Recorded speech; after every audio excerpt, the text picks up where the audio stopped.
Vous êtes une espèce intéressante. Un mélange intéressant. Vous êtes capable de faire de si beaux rêves et de si horribles cauchemars.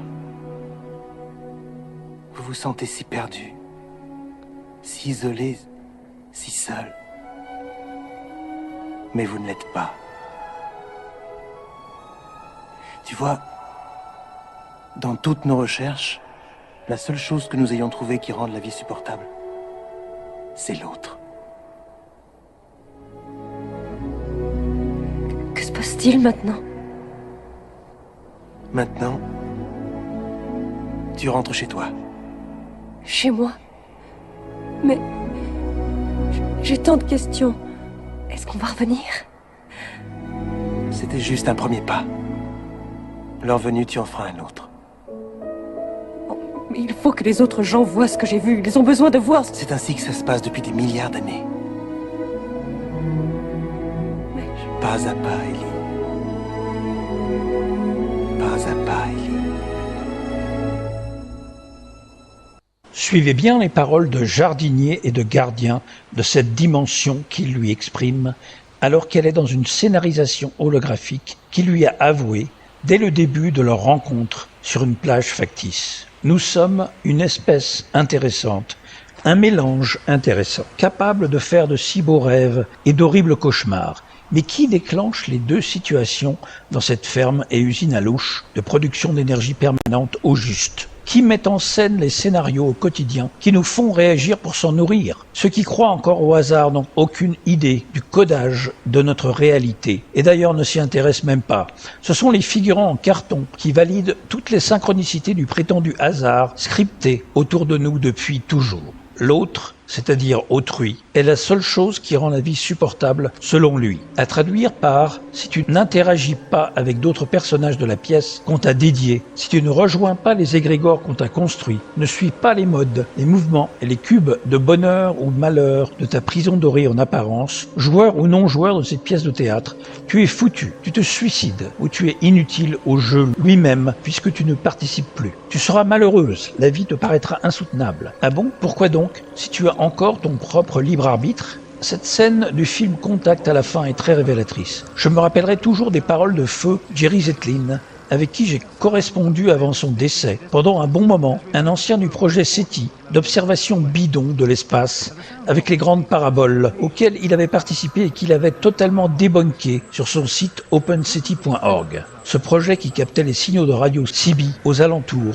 et les revendait faussement comme des signaux extraterrestres était une diversion totale pour détourner l'attention très loin dans un espace totalement factice qui n'existe que dans les images de synthèse signées les clowns de la NASA ou au plafond de notre planétarium terrestre. Ma présence exogène est bien plus proche qu'au loin dans le décor pointé du doigt par les scénaristes de notre illusion. Leur présence tire les ficelles de cette ferme par le biais des agents qui jouent les dirigeants, qui nous font croire qu'il n'est que question d'argent et de pouvoir. La connerie basique qui ne colle pas avec le côté occulte de notre illusion macabre, ni avec les paramètres surréalistes des sommes de fric récoltées et déjà disponibles pour ces maîtres du monde prétendument purement matérialistes. Un concept strictement débile pour naïfs ou figurants de ce Truman Show pour nous le faire croire et éviter qu'on cherche plus loin. Donc les paroles de Jerry Zetlin concernant le scénario du film écrit par Carl Sagan, le franc-maçon qui avait promu l'image factice de la Terre en tant que bille bleue vue de l'espace sur le vrai personnage de Jill Tarter, l'ancienne directrice du centre de recherche SETI, dont j'ai bien lu et entendu l'annonce de sa mort, mais par effet Mandela, il est impossible aujourd'hui de le confirmer, joué par Jodie Foster du projet SETI dans le film Contact. Ces paroles résonnent encore en moi à propos de ce film sur son ancienne activité qui a déclenché son réveil. Cette scène, m'avait-il dit, à la fin, sur cette fausse plage, par projection holographique, avec l'entité qui se fait passer pour son père pour communiquer avec elle, me paraît la seule et unique scène plausible et réaliste du film. Je vous laisse y réfléchir. Jerry Zetlin a écrit sur son site, maintenant effacé depuis sa mort, un essai intitulé « Soul Technology », la technologie de l'âme, où il fait référence à un article de Paul Davis en 2003, « E.T. et Dieu, les religions terrestres pourraient-elles survivre à la découverte de la vie ailleurs dans l'univers ?» Avez-vous compris? Dieu, c'est l'âme, E.T. correspond à la technologie. Il est important de s'en préoccuper, disait Jerry, car certains mythes soulèvent la question, et OpenSETI, son site de l'époque de son vivant, s'efforce de ne pas les classer. Bien qu'ils ne figurent pas dans le SCAM, l'acronyme pour mythe commun approuvé par la société, il existe par exemple les psychopompes, des esprits des dieux, des démons ou des anges dont la fonction est d'escorter les âmes récemment décédées vers l'au-delà. OpenSETI s'intéresse donc désormais à l'au-delà, très étrange ou pas. Carl Sagan en 1997 lui-même a suggéré la même chose lorsque son personnage, Ellie Arroway, la scientifique de premier plan du SETI à la recherche d'un signal provocateur, a rencontré son propre père décédé. Premièrement, les âmes. En un sens, cela se passe d'explication. Les âmes sont une caractéristique du volet religieux du SCAM, les mythes communément approuvés par la société. Elles existent sous une forme ou une autre dans presque toutes les mythologies, mais pas dans notre mythe scientifique. L'âme est invariante dans toutes les descriptions, en tant que principe de conscience séparé du corps mais l'habitant tout au long de la vie. Dans de nombreux systèmes de croyances, l'âme peut se détacher et voyager au cours de la vie. Ce phénomène se produit dans notre propre culture et est appelé expérience hors du corps. Les chamans peuvent interagir avec les âmes tout en voyageant eux-mêmes dans leur corps spirituel. Comme il existe de nombreux exemples d'expériences d'âme, il est utile de les considérer comme réels. De plus, si l'âme possède une quelconque réalité, elle pourrait bien être bien réelle dans les cultures extraterrestres. Le SETI ignore cette possibilité cruciale.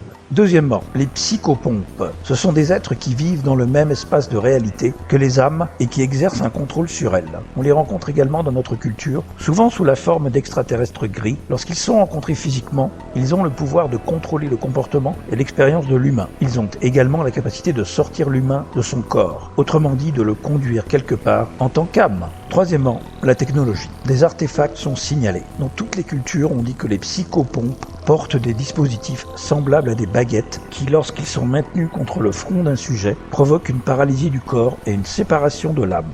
Cependant, au-delà du cas spécifique de l'artefact semblable à une baguette, la capacité générale de séparer, guider et reconnecter les âmes à leur corps précédent ou de les connecter à des corps différents est une technologie possédée par les psychopompes et le groupe plus large qu'ils représentent. La guerre dans les cieux, ouvrage de Cal Griffith en 1988, où une relation hypothétiquement problématique entre la prière, les croyances religieuses, la nourriture des égrégores et le devenir de nos âmes. La guerre dans les cieux et les théocrates. Après avoir présenté les principales entités, les âmes, ceux qui les manipulent et la technologie pour ce faire, nous devons développer ces concepts beaucoup plus loin, dit-il.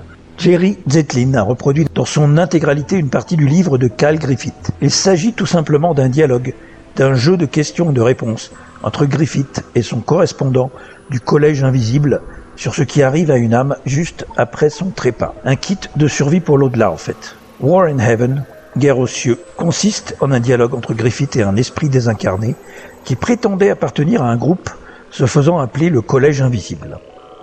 Le format est composé de questions de réponses. Griffith précise que les réponses ont été reçues par écriture automatique et relues à l'entité contactée pour révision et correction. Donc, comme il s'agit de channeling, je conseille personnellement aux gens de prendre toutes ces informations avec grande précaution et discernement, bref, des pincettes. Question de Griffith. Pouvez-vous m'informer sur ce que je dois dire aux gens pour augmenter leurs chances de survie? Réponse du Collège Invisible.